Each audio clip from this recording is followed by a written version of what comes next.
আমাদের একজন সম্মানিত রিপিট কাস্টমারের একটি বড় পার্সেল রেডি হচ্ছে। স্যার একজন প্রবাসী। তিনি প্রবাস থেকে প্রতি মাসেই তার ফ্যামিলির জন্য বিভিন্ন আইটেম আমাদের কাছে অর্ডার করে থাকেন। তো স্যার যেহেতু রেগুলার বেসিসে আমাদের কাছে প্রোডাক্ট অর্ডার করেন, বলতে পারেন তিনি আমাদের কাছে একজন ফ্যামিলি মেম্বার হয়ে গেছেন। একজন সচেতন গ্রাহক হিসেবে স্যার সবসময় চিনি অ্যাভয়েড করেন।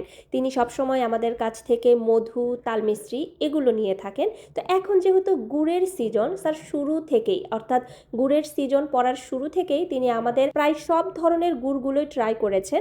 এবং এখন যেহেতু গুড়ের সিজনটা শেষের দিকে, তিনি চাচ্ছেন আমাদের কাছ থেকে একটু বেশি পরিমাণে গুড় নিয়ে সারা বছর সংরক্ষণ করবেন। তো সেই অনুযায়ী তিনি আমাদের কাছে 4 কেজি ফয়েল পাটালি এবং 1 কেজি চকলেট গুড় অর্ডার করেছেন। সেই সাথে কিন্তু আমাদের আজান স্পেশাল ঘিটাও অর্ডার করেছেন।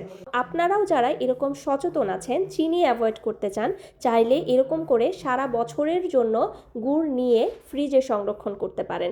আপনি নিশ্চয়ই সকালবেলা চা খাচ্ছেন, তারপরে সারাদিন কোনো না কোনোভাবে আমরা চা খাচ্ছি, দুধ খাচ্ছি, বিভিন্ন ধরনের মিষ্টি খাবার খাচ্ছি।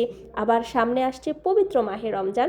রমজানে আমরা আর কিছু খাই না খাই, নিশ্চয়ই ইফতারে এক গ্লাস শরবত চাই। তো সেই শরবতটা যদি আপনি গুড় দিয়ে তৈরি করে খেতে পারেন, এটা একই সাথে আপনার সারাদিনের যে তৃষ্ণা, ক্লান্তি এগুলো তো দূর করবেই, আপনার শরীরে এক্সট্রা এনার্জি বুস্ট করতে সাহায্য করবে। গুড় কিন্তু আমাদের শরীরের জন্য অনেক উপকারী। এটা আমাদের শরীরকে ঠান্ডা রাখে, শরীরকে ডিহাইড্রেট হতে দেয় না, অনেক অনেক এনার্জি দেয়। গুড়ে থাকা ক্যালসিয়াম, ম্যাগনেসিয়াম এগুলো আমাদের শরীরে বিভিন্ন ধরনের পুষ্টি ঘাটতি দূর করতে সাহায্য করে, রক্তশূন্যতা দূর করতে সাহায্য করে। গুগল করলে গুড়ের অনেক অনেক উপকার আপনি পেয়ে যাবেন। তো আপনি চাইলে কিন্তু গুড়ের এই সিজনটা যেহেতু শেষের দিকে, একটু বেশি করে গুড় নিয়ে সারা বছরের জন্য চাইলেই সংরক্ষণ করতে পারেন।